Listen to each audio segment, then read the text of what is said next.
Hello प्यारे बच्चों, आप देख रहे हैं परम केमिस्ट्री क्लासेस। आज हम पढ़ेंगे कोलाइडल विलयन का अगला भाग। इससे पहले भागों में आपने कोलाइडल विलयनों के कुछ गुणों पर डिस्कस किया था। आज कोलाइडल विलयन के आगे कुछ टॉपिक पे डिस्कस करेंगे। तो चलिए आज का वीडियो हम शुरू करते हैं। आज का हमारा पहला टॉपिक है वैद्युत कण संचलन। वैद्युत कण संचलन, जिसको आप कह सकते हैं इलेक्ट्रोफोरेसिस। इलेक्ट्रोफोरेसिस। अब ये वैद्युत कण संचलन क्या है, इस पे हम बात करेंगे। तो वैद्युत कण मतलब क्या? ऐसे कण जिस पे या तो पॉजिटिव आयन हो या निगेटिव आयन हो। और संचलन मतलब क्या? मूव करना, क्या करना? गति करना। कैसे? प्लस या माइनस चार्ज की उपस्थिति में। तो इसका डिफिनेशन क्या है? किसी वैद्युत क्षेत्र की उपस्थिति में, किसी वैद्युत क्षेत्र की उपस्थिति में कोलाइडल विलयन में कोलाइडी कणों का उचित इलेक्ट्रोड की ओर गति करने की क्रिया को वैद्युत कण संचलन कहते हैं। देख लेते हैं, लिखवा देते हैं।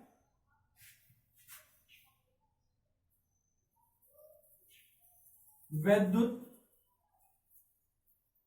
क्षेत्र की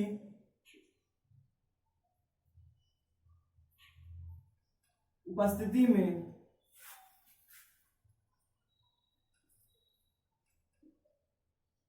कोलाइडी विलयन के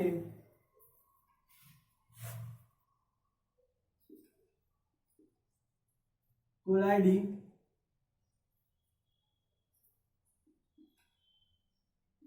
कणों का किसी एक उचित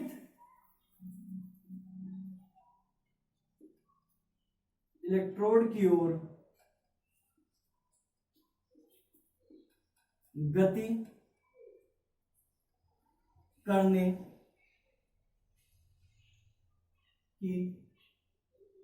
की क्रिया को वैद्युत कण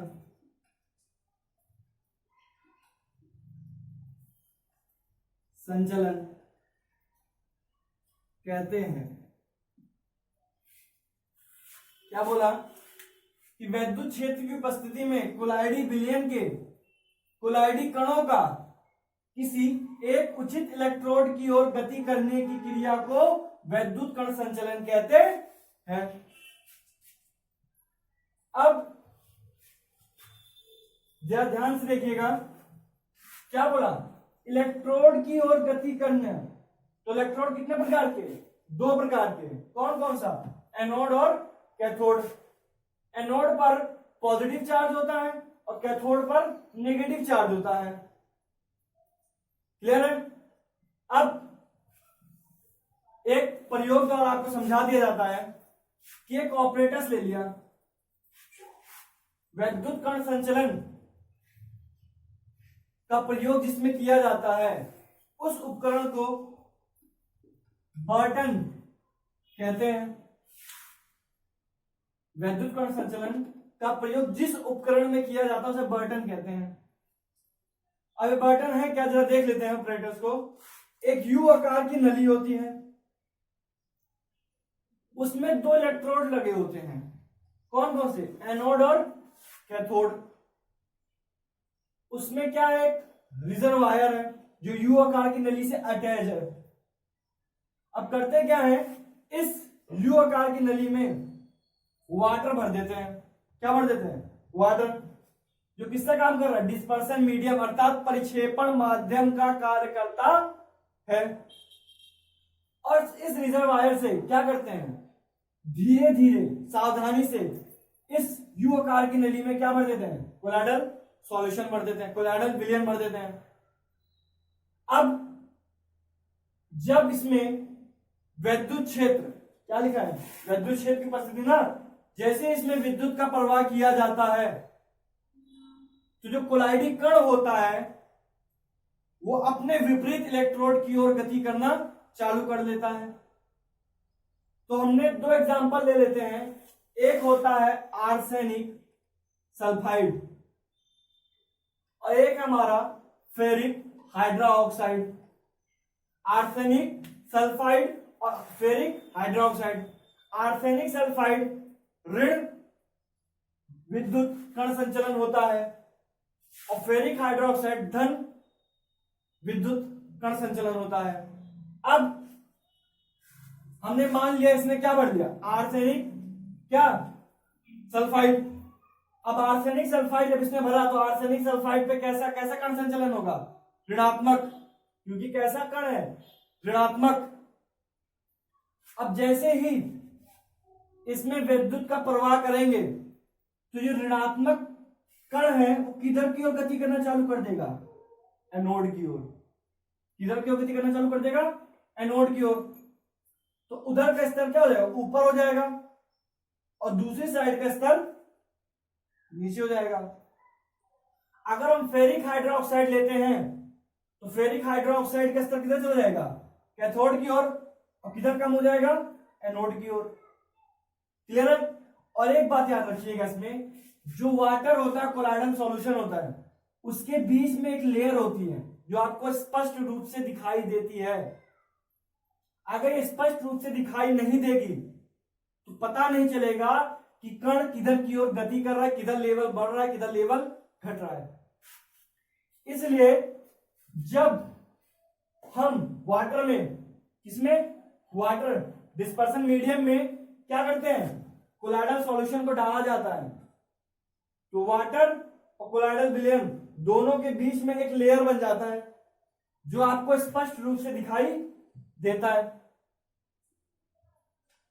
जैसे आपने इस कार की नली में कोलाइडल सॉल्यूशन को भर दिया तो दोनों का लेवल बराबर रहेगा, दोनों का लेवल क्या रहेगा, बराबर रहेगा। हमने एग्जांपल के रूप में क्या भर दिया, इसमें आर्सेनिक सल्फाइड भर दिया। अब ये आर्सेनिक सल्फाइड क्या करेगा, जैसे इसमें विद्युत का प्रवाह करेंगे तो आर्सेनिक सल्फाइड कैसा कण होता है, ऋणात्मक। कैसा होता है, ऋणात्मक। तो ऋणात्मक होने की वजह से वो अपने विपरीत इलेक्ट्रोड की ओर गति करना चालू कर देगा। तो ऋणात्मक है तो किधर की ओर जाएगा, धनात्मक की ओर, एनोड की ओर जाना चालू कर देगा। यही क्रिया आपका वैद्युत कण संचलन कहलाती है। क्लियर है। क्या बताया कि वैद्युत क्षेत्र की उपस्थिति में कोलाइडी विलयन के कोलाइडी कणों का किसी एक उचित इलेक्ट्रोड की ओर गति करने की क्रिया को वैद्युत कण संचलन कहते हैं। क्लियर है। तो आपको समझ में आया ऑपरेटर्स। इस ऑपरेटर्स क्या कहते हैं, वैद्युत कण संचलन के लिए जो उपकरण का प्रयोग किया जाता है उस उपकरण को क्या कहते हैं, बर्टन कहते हैं। तो ये यू आकार की एक नली होती है जिसमें दो इलेक्ट्रोड लगे होते हैं, एक एनोड और एक कैथोड, और उस यू आकार की नली से एक रिजर्वायर अटैच कर देते हैं। एक रिजर्वायर क्या करते हैं, इसे बल्ब भी कह सकते हैं हिंदी में। हिंदी में क्या कह सकते हैं उसको, बल्ब। तो क्या कर देते हैं, अटैच कर देते हैं, जिसमें क्या भरा होता है, कोलाइडल सॉल्यूशन भरा होता है, और इसको सावधानी पूर्वक किसमें डाला जाता है, वाटर में, डिस्पर्सन मीडियम में। तो वाटर और डिस्पर्सन मीडियम दोनों के बीच में एक लेयर आ जाती है, दोनों के बीच में क्या होती है, एक लेयर आ जाती है जो स्पष्ट रूप से आपको दिखाई देता है। अब ये कोलाइडल सॉल्यूशन दो प्रकार का हो सकता है, एक नेगेटिव और एक पॉजिटिव। क्लियर है। हमने नेगेटिव दिखा दिया है, तो नेगेटिव के लिए इन्होंने क्या ले लिया, आर्सेनिक सल्फाइड ले लिया। एक एक एग्जांपल बता दे रहे हैं। निगेटिव के रूप में क्या ले लिया, आर्सेनिक सल्फाइड ले लिया। अब जैसे ही विद्युत का प्रवाह किए तो आर्सेनिक सल्फाइड पे नेगेटिव चार्ज होने की वजह से, आर्सेनिक सल्फाइड पे नेगेटिव चार्ज होने की वजह से अपने उचित इलेक्ट्रोड एनोड की ओर क्या करना चालू कर देता है, गति करना चालू कर देता है। और यही क्रिया आपकी वैद्युत कण संचलन कहलाती है। क्लियर है? अब वैद्युत कण संचलन दो प्रकार से होता है। इसका संचलन कितने प्रकार से होता है, दो प्रकार से। कौन कौन सा, एक धनात्मक वैद्युत कण संचलन, एक ऋणात्मक कण वैद्युत संचलन। तो धनात्मक क्या है, आपको केवल यहां डिफिनेशन में क्या चेंज करना है, वैद्युत क्षेत्र की उपस्थिति में धनात्मक कोलाइडी विलयन का, धनात्मक कोलाइडी कणों का कह सकते हो, अगर धनात्मक है कोलाइडी कण तो किधर की ओर जाएगा, कैथोड की ओर। कैथोड की ओर गति करने की क्रिया को धनात्मक वैद्युत कण संचलन कहते हैं। केवल इस डिफिनेशन में थोड़ा चेंजिंग कर लेंगे, क्योंकि यहाँ पे क्या है, वैद्युत क्षेत्र की उपस्थिति ये तो रहेगा, मैं कोलाइडी विलयन के, कोलाइडी कणों का, कोलाइडी विलयन कैसा है हमारा, धनात्मक ले रहे हैं ऋणात्मक ले रहे हैं, यहां चेंज कर देंगे। एक उचित इलेक्ट्रोड, तो अगर धनात्मक है तो कौन सा उचित इलेक्ट्रोड की ओर जाएगा, ऋणात्मक। कौन सा है, कैथोड की ओर। गति करना, गति करने की क्रिया को धनात्मक वैद्युत कण संचलन कहते हैं। उसी प्रकार आप ऋणात्मक के लिए भी लिख सकते हैं। तो वैद्युत कण संचलन कितने प्रकार के, दो प्रकार के, एक धनात्मक और एक ऋणात्मक। क्लियर है? अब एक नोट लिख लीजिए इसमें, इसमें एक नोट इंपॉर्टेंट क्या है, इसका नोट क्या है, ध्यान से देखिए कि वैद्युत कण संचलन का प्रयोग, ध्यान से सुनिएगा, नोट कर लीजिए, वैद्युत कण संचलन का प्रयोग कोलाइडी कणों पर उपस्थित आवेशों को ज्ञात करने के लिए किया जाता है। वैद्युत कण संचलन का प्रयोग कोलाइडी कणों पर उपस्थित आवेशों को ज्ञात करने के लिए किया जाता है। अगर आपका कण एनोड की ओर जाता है, इसका मतलब क्या, वो कोलाइडी कण पे क्या आवेश होगा, ऋणात्मक आवेश होगा। तो कैसा वैद्युत कण संचलन प्रदर्शित करेगा, ऋणात्मक वैद्युत कण संचलित प्रदर्शित करेगा। अगर आपका कैथोड की ओर जाता है, इसका मतलब क्या, उस कोलाइडी कण पर धनात्मक चार्ज होगा और उसको क्या कहेंगे, धनात्मक वैद्युत कण संचलन। क्लियर है? अब इसको मिटा देते हैं, अब अपने अगले टॉपिक की बात करते हैं। क्लियर है आप सबको? नोट कर लीजिए एक बार और देख लीजिए। मैंने कई बार कहा है, अगर कोई भी दिक्कत हो कमेंट बॉक्स में बता सकते हैं आप लोग। क्लियर है?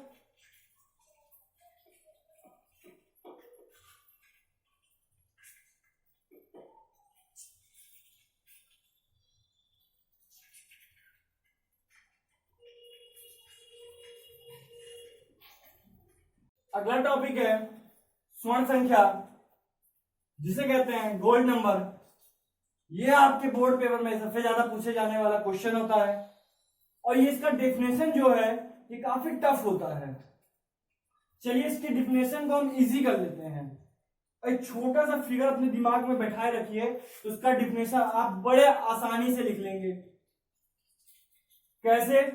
तो दो बीकर बना लिया, उसमें ऐसे आपने वर्ड लिख लिया, रच्छी कोलाइड mg मिलीग्राम, जो 10 ml मानक गोल्ड सॉल्ट, फिर क्या है 10% सांद्रता वाले NaCl विलयन के 1 ml के द्वारा, बस इतना डिफिनेशन आप अपने आप बन जाएगा। इसके बाद लिखना क्या है, मिलीग्राम में किसी रच्छी कोलाइड की वह न्यूनतम मात्रा जो 10 ml मानक गोल्ड सॉल्ट का 10% सांद्रता वाले NaCl विलयन के 1 ml के द्वारा होने वाले स्कंदन से रक्षा करता है, गोल्ड संख्या कहलाती है।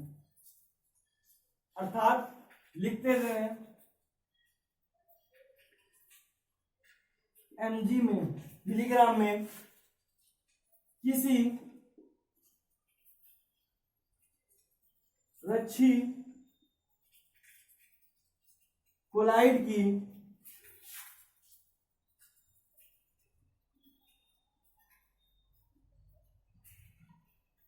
वह न्यूनतम मात्रा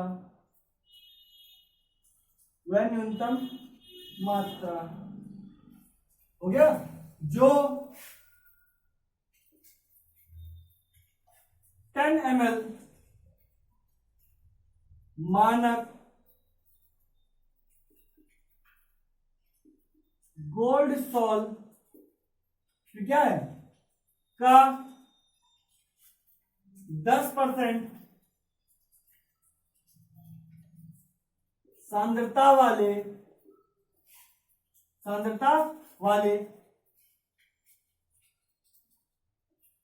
बिलियन के 1 ml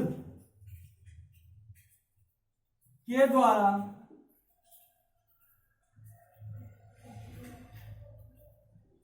स्कंदन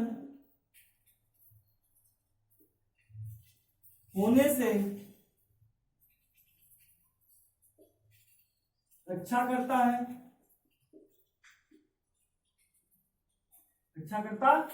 है स्वर्ण संख्या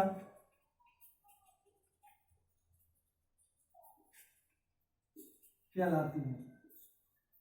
क्या बोला?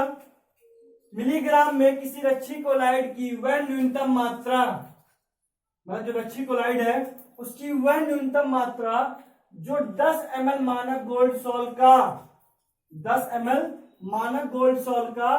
10% सांद्रता वाले बिलियन के 1 ml के द्वारा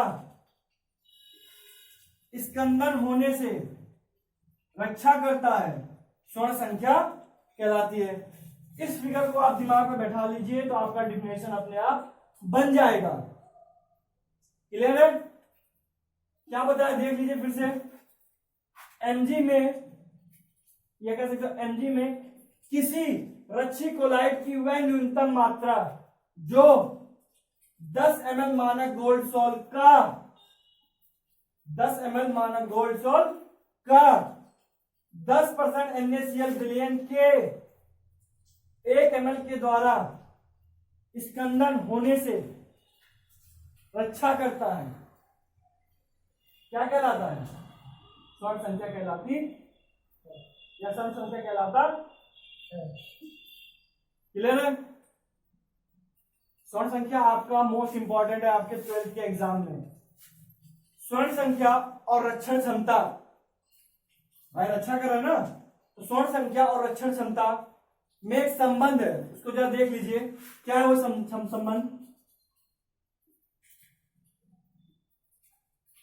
रक्षण क्षमता व्युत्क्रमानुपाती होता है स्वर्ण संख्या की। रक्षण क्षमता व्युत्क्रमानुपाती होता है स्वर्ण संख्या के। इसको लिख लीजिएगा आप। रक्षण क्षमता व्युत्क्रमानुपाती होता है स्वर्ण संख्या के, अर्थात अगर स्वर्ण संख्या का मान बढ़ता है तो रक्षण क्षमता घटेगी,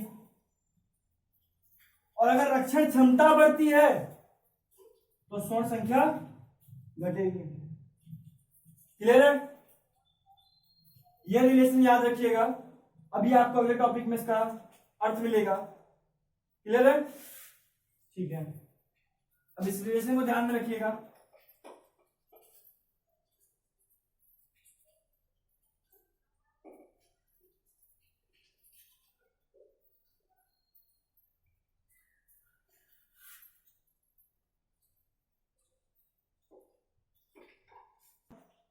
हमने 3 एग्जाम्पल लिख दिया।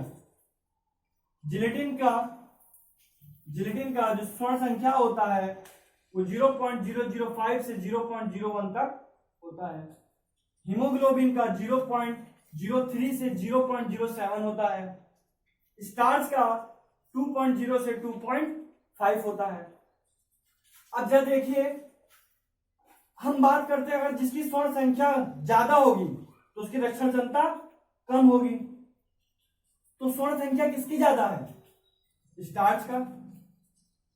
तो स्टार्च की स्वर्ण संख्या सबसे ज्यादा है तो रक्षण क्षमता सबसे कम होगी, और जिलेटिन का स्वर्ण संख्या सबसे कम है तो उसकी रक्षण क्षमता सबसे ज्यादा होगी। क्लियर है?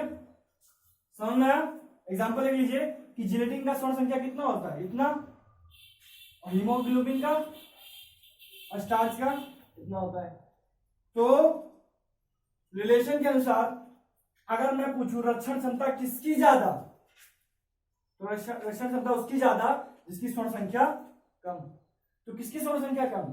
जिलेटिन की, उसके बाद हीमोग्लोबिन की, उसके बाद स्टार्च की। ऐसे और भी है, एल्बुमिन है। एल्बुमिन मतलब क्या? जो अंडे के अंदर पीला वाला पोर्शन पाया जाता है वही आपका एल्बुमिन है। क्लियर है? अब हम अपने अगले टॉपिक की बात करते हैं।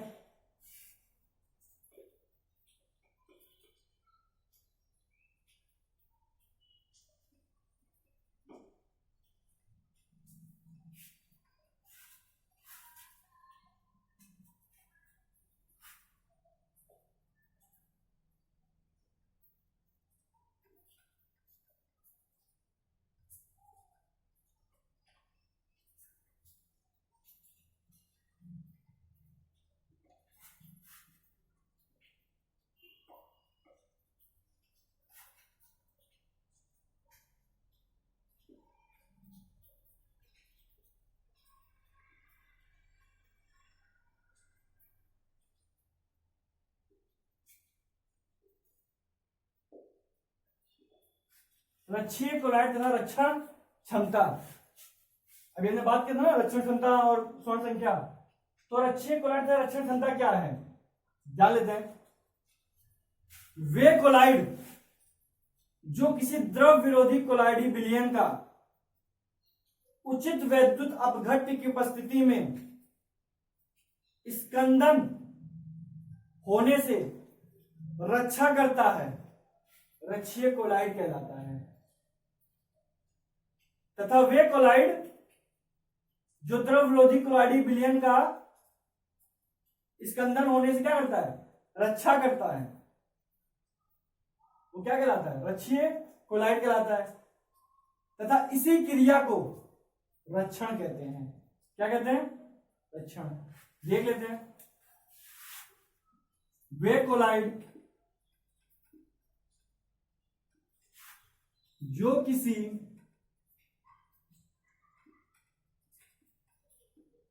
द्रव विरोधी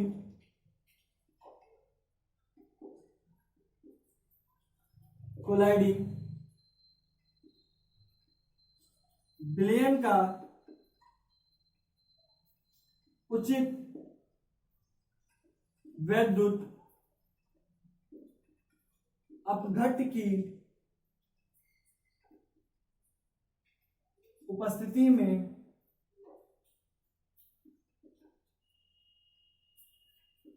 स्कंदन होने से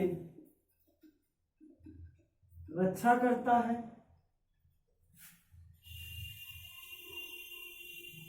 रक्षीय कोलाइड कहलाता है। तथा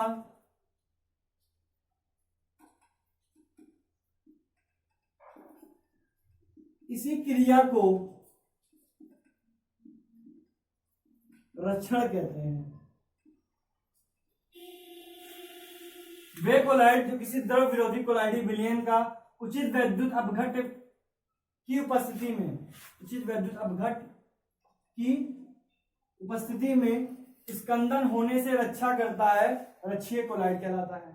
आपको दो प्रकार के कोलाइडी विलयन बताया है, द्रव विरोधी और द्रव स्नेही।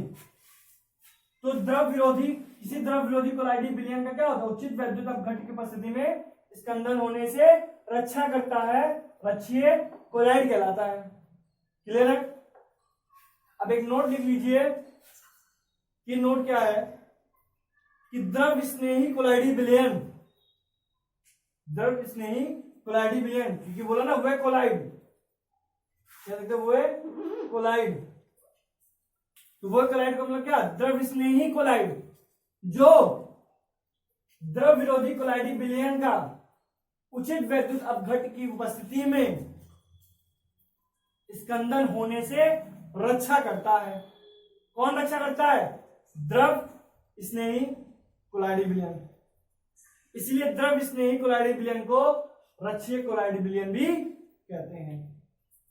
क्लियर है, एक बार फिर से देख लीजिए, रक्षीय कोलाइड क्या है, वे कोलाइड जो किसी द्रव विरोधी कोलाइडी विलयन का उचित वैद्युत अपघट्ट की उपस्थिति में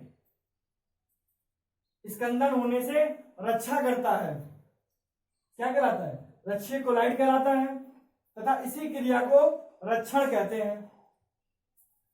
क्लियर है, अब वो कोलाइड कौन सा है जो द्रव विरोधी कोलाइडी विलयन का उचित वैद्युत अपघट्ट की उपस्थिति में स्कंदन होने से रक्षा करता है, तो कोलाइड द्रव स्नेही कोलाइडी विलयन होता है। वो कौन होता है, द्रव स्नेही होता है, इसलिए द्रव स्नेही कोलाइडी विलयन को रक्षीय कोलाइडी विलयन भी, सॉरी रक्षीय कोलाइड भी कहते हैं। क्लियर है, तो आज आपने क्या क्या पढ़ा, वैद्युत कण संचलन, गोल्ड नंबर, रक्षीय कोलाइड तथा रक्षण क्षमता। क्लियर है इतना, आज की टॉपिक, आज की क्लास यहां समाप्त होती है। फिर मिलेंगे हम लोग अपने नई टॉपिक के साथ अपनी नई क्लास में। Thank you.